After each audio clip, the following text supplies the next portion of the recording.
সুপ্রিয় দর্শক, বর্তমান দেশের একটি জনপ্রিয় রাজনৈতিক দল জামায়াত ইসলামী বাংলাদেশ।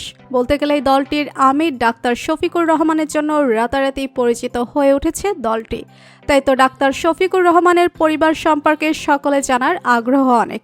আপনারা সবাই ডাক্তার শফিকুর রহমানকে চিনে থাকলেও আপনারা কি জানেন ডাক্তার শফিকুর রহমানের স্ত্রীকে কি করেন তিনি? বিস্তারিত জানতে ভিডিওটি না টেনে শেষ পর্যন্ত দেখতে থাকুন। ডাক্তার শফিকুর রহমান রাজনৈতিক দলে যেমন একজন প্রাণপ্রিয় অভিভাবক, ঠিক তেমনি পরিবারের বেলায়ও তিনি একজন আদর্শ স্বামী ও একজন আদর্শ বাবা।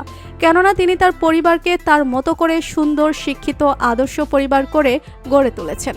ব্যক্তিগত জীবনে ডাক্তার শফিকুর রহমান 1985 সালে ডাক্তার আমিনা বেগমের সাথে বিবাহ বন্ধনে আবদ্ধ হন।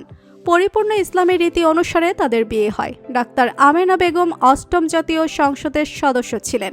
এই দম্পতির ঘরে 3 সন্তান রয়েছে। এর মধ্যে 2 মেয়ে ও 1 ছেলে রয়েছে। ছোট মেয়ে MBBS ও MPS ডিগ্রি অর্জনের পর বর্তমানে একটি বেসরকারি মেডিকেল কলেজের সহকারী অধ্যাপক হিসেবে কর্মরত আছেন। অপরদিকে বড় মেয়ে FCPS অধ্যয়নরতা এবং একটি মেডিকেল কলেজ হাসপাতালের রেজিস্ট্রার হিসেবে কর্মরত আছেন। তবে মায়ের মতোই 2 মেয়েকে বাইরে থেকে চেনার কোনো সুযোগ নেই, কেননা ধর্মীয় নীতি অনুসরণ করে পর্দা মেনে চলেন তারা। একদিকে জামায়াত ইসলামের মতো দলের আমির তাদের বাবা, অপরদিকে রক্ষণশীল পরিবারে বেড়ে ওঠা, তাই তাদের পক্ষে কোনোভাবেই খোলামেলাভাবে চলাফেরা করা সম্ভব না। অপরদিকে তাদের মা ডাক্তার আমিনা বেগম 5 বছর MP ছিলেন। জীবনে লম্বা একটা সময় রাজনীতি করেছেন। এর পাশাপাশি ডাক্তারি পেশায় যুক্ত ছিলেন তিনি। এরপরেও কেউ কখনো তার চেহারা দেখতে পারেনি। সবসময় তিনি পর্দাশীলভাবে চলাফেরা করেন।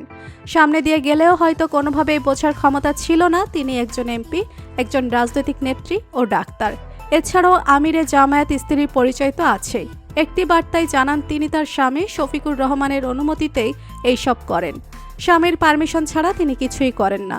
ডাক্তার শফিকুর রহমান 2016 সালের অক্টোবর থেকে 2019 সালের নভেম্বর পর্যন্ত বাংলাদেশ জামায়াত ইসলামের সেক্রেটারি জেনারেল হিসেবে দায়িত্ব পালন করেছেন। 2019 সালের 12ই নভেম্বর তিনি বাংলাদেশ জামায়াত ইসলামীর আমির নির্বাচিত হয়ে 2022 সালের অক্টোবর পর্যন্ত দায়িত্ব পালন করেন।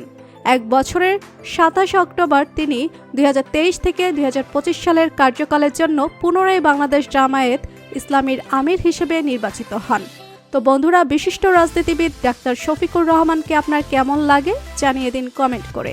আর ভিডিওটি ভালো লেগে থাকলে একটি লাইক দিয়ে চ্যানেলটি সাবস্ক্রাইব করুন। ধন্যবাদ।